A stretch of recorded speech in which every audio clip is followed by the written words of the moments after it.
business and politics is under a cloud.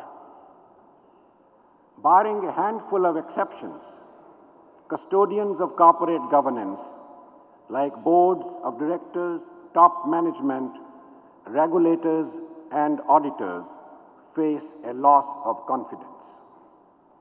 The process of restoring trust fairly and fully rests with the board of directors of a company.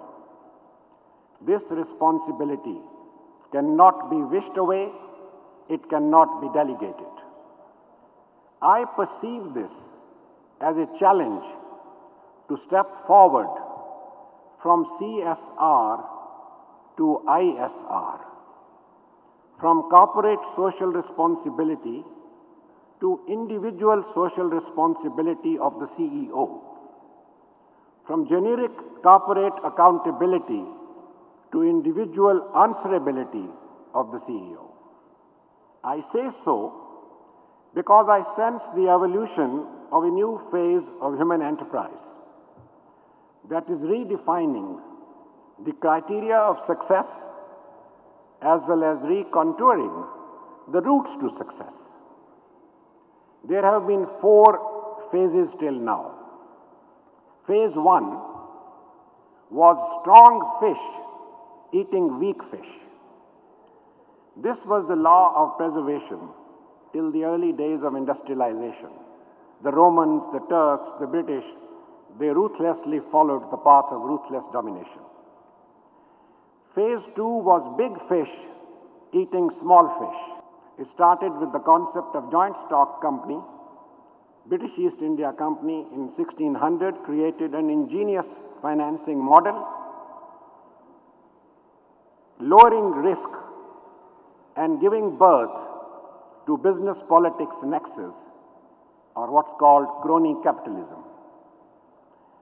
As early as 1876, President Rutherford Hayes said in USA that this is no longer a government of the people, by the people, for the people.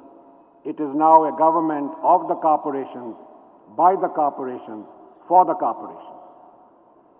And things all over the world have gone much worse since then. Death of distance and birth of internet led to phase 3. Fast fish eating slow fish. Apple was incorporated in 1977, Microsoft in 81, and Google in 98.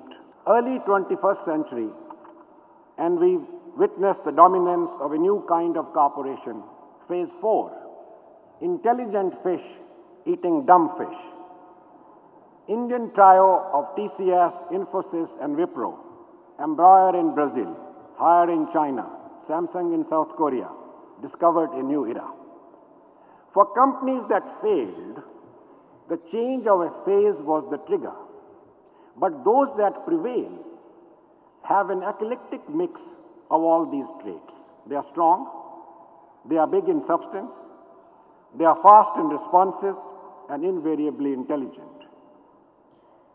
As we analyze this process, we can discern the early signs of the emergence of a new trait. Phase 5, realistic fish eating unrealistic fish. This is driven by increased demand for social consciousness, need to function in sync with society and environment, and a clarion call for sharing and caring. Corporate CEOs can no longer brush it away as philanthropic talk. The only choice is acquire the new trait willingly or grudgingly. Several potent forces are speeding up. As Amin said, rise of civil society movements and predominance of youth and demographics.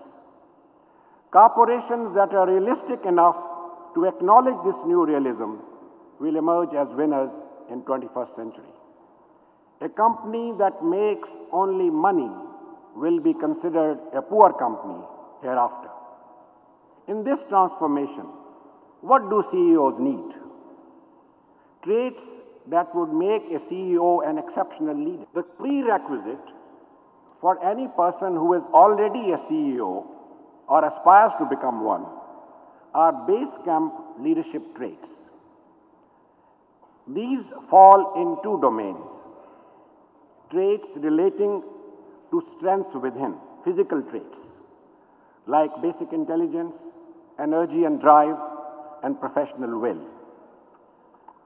And two, traits relating to interface with the outside world. I call these traits of the mind: pragmatic vision, transactional skills, and perseverance to overcome obstacles. To become an exceptional leader, I envisage the need for a new set of traits. These are the traits of conscience, pertaining to the heart of the leader. They don't call upon us to change our hearts. They call upon us to discover our hearts. The tripod of exceptional leadership has three strong, unyielding pillars.